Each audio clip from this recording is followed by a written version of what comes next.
Welcome. In today's guide, we'll walk you through the steps to allow WhatsApp group members to edit group settings. This is a fantastic way to share responsibilities and make your group more collaborative. Let's get started. First, open the WhatsApp app on your device. Make sure you're logged in and have the latest version of the app installed for a seamless experience. Next, navigate to the group where you want to enable this setting.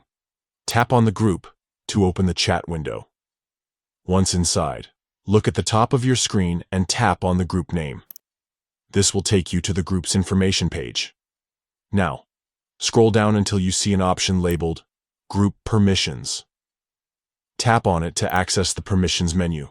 Here you'll find various settings that control what members can do within the group. To allow members to edit group settings, locate the toggle switch labeled Edit Group Settings. Simply turn it on.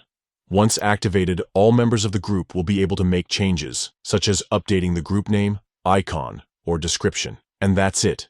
You've successfully empowered your group members to edit settings and contribute more actively. This feature is especially useful for managing dynamic groups where multiple people need administrative access. Thank you for watching this tutorial. If you found it helpful, don't forget to share this guide with others who might benefit from it. Stay tuned for more tips and tricks to enhance your WhatsApp experience.